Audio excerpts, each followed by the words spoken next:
मराठा आरक्षणाचा जी.आर. निघाल्यापासून जरांगे पाटील आणि ओबीसी नेत्यांमध्ये चांगलीच जुंपल्याचं चित्र आहे.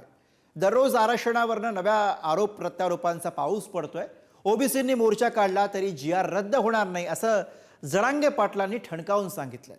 तर आरक्षण वाचवण्यासाठी आमचा जीव गेला तर मनोज जरांगे यांना फाशी देण्याची भाषा काँग्रेसचे नेते विजय वडेट्टीवार यांनी केली. बघूया. खायला मिळालेलं लई दिवस त्यांना 16% आरक्षण मराठ्यांचं खाल्लं आतापर्यंत. किती बोंबलो द्या, धक्का सुद्धा लागत नाही मराठ्याच्या आरक्षणाला. आमचा जीव गेला तरी चालेल, जीव घेणारा कोण आहे आम्ही चिठ्ठी लिहून देऊ, जरांगेला फाशीवर चढवा म्हणून आमचा जीव गेल्यावर. आज अजित पवार संपवण्याचा घाट यांनी 2-3 जणांनी मिळून आता आतून सुरू केला. अजित पवार संपवणं कोणी संपवू शकत नाही. आरक्षणावरून जरांगे पाटील आणि राज्यातील ओबीसी नेत्यांमध्ये रोज आरोप प्रत्यारोपांच्या फैरी चढतायत. अशातच आता या शाब्दिक वादानं टीकेचं टोक गाठलंय का असा प्रश्न पडू लागला. कारण आमचा जीव गेला तरी चालेल, मात्र ओबीसी आरक्षण लढा सुरूच राहील असा निर्धार विजय वडेट्टीवार यांनी बोलून दाखवला. आम्ही लिहून ठेवू, जीव गेला तर जरांगेला फाशी द्या अशी टोकाची भाषा केली. काढू त्यांना काय होतं, मोर्चे काढले नाही, त्यांना दमले पाहिजे ना थोडी. ते आयतं खायला मिळालेलं लई दिवस त्यांना. 16% आरक्षण मराठ्यांचं खाल्लं आतापर्यंत त्यांनी. त्यामुळं येऊन रस्त्यावर काय होतं, सरकार मजा बघते त्यांची. हिंडून द्या, हिंडते थोडे येते माघारी. पुन्हा मराठ्यांचं हैदराबादचं गॅजेटियर आहे, त्या आधारे जी.आर. काढलेला आहे. आमचं प्रत्येक गोष्ट ही आधार घेऊन केलेली. त्याच्यामुळं आमच्या किती बोंबलो द्या, धक्का सुद्धा लागत नाही मराठ्याच्या आरक्षणाला, जी.आर.ला सुद्धा. आता करू देत ना, काय करेल तो मारूनच टाकेल ना, मारून जरांगे टाकेल ना. त्यापेक्षा काय, ओबीसी समाजाच्या हक्कासाठी लढताना आमचा जीव गेला तरी चालेल, जीव घेणारा कोण आहे आम्ही चिठ्ठी लिहून देऊ, जरांगेला फाशीवर चढवा म्हणून आमचा जीव गेल्यावर. पहिली फाशी त्याला द्या, तो आमचा जीव घ्यायला सांगतो ना, तर सरकारने त्याच्यावर कारवाई करेल, गुन्हे दाखल करतील आणि करतील ना, चढवतील ना भाषा. तसंही काही गेलंच आहे. 8 दिवसांनी 10 दिवसांनी बिमारीचं सोंग करतोच तो. मराठा आरक्षणाच्या हैदराबाद गॅझेटियरच्या जी.आर. विरोधात ओबीसी नेते छगन भुजबळ, विजय वडेट्टीवार यांनी आक्रमक भूमिका घेतली. हा जी.आर. रद्द करा या मागणीसाठी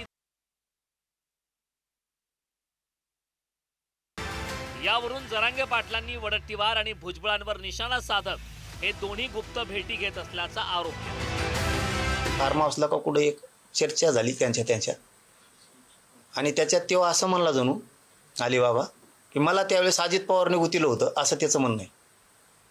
त्या बैठकीत मानला जणू तो मला अजित पवारने गुतीलं होतं त्यावेळेस.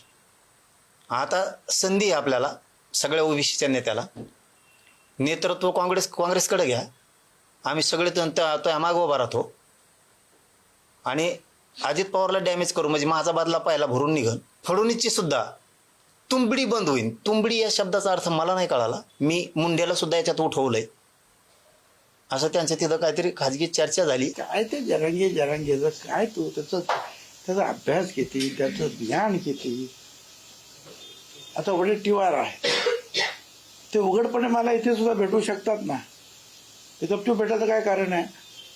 ते का पक्षाचे नेते आहेत, विरोधी पक्ष नेते आहेत, ते मुख्यमंत्र्यांपासून तर मंत्र्यांपर्यंत अधिकाऱ्यांपर्यंत कुणाला भेटू शकतात.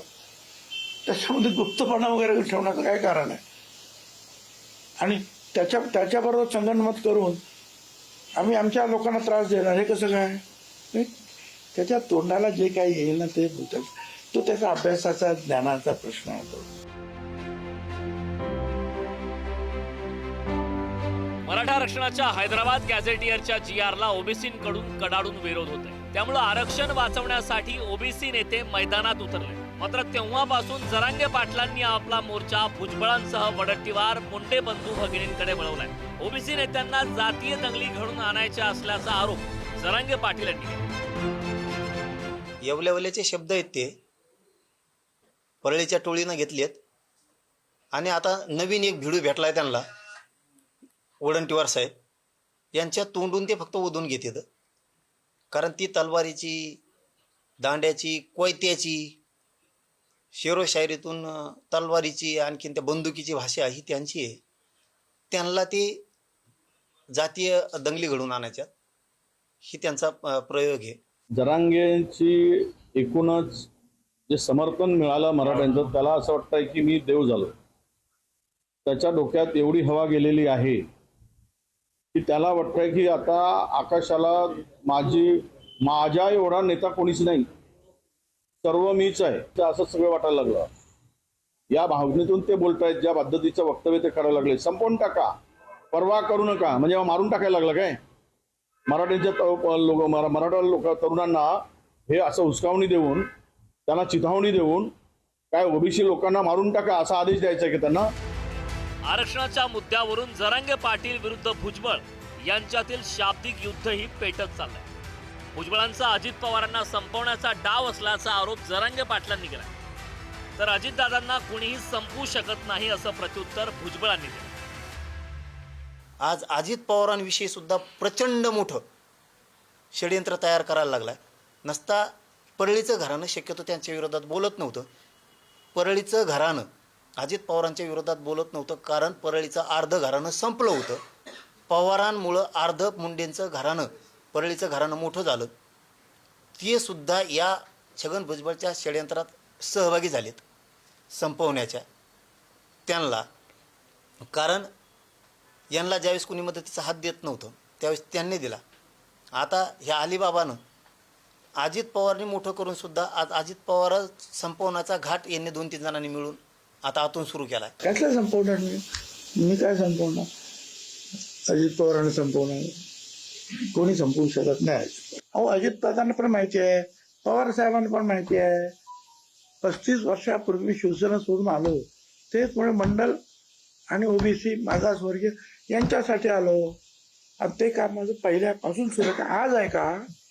त्यामुळे तो काय पक्षामध्ये कोणाला संपवण्याचा वगैरे हा असला धंदा मी कधीही केला नाही.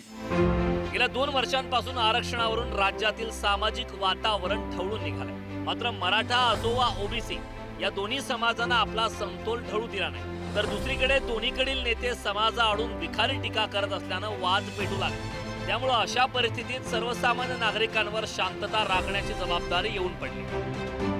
ब्युरो रिपोर्ट, पुढारी न्यूज.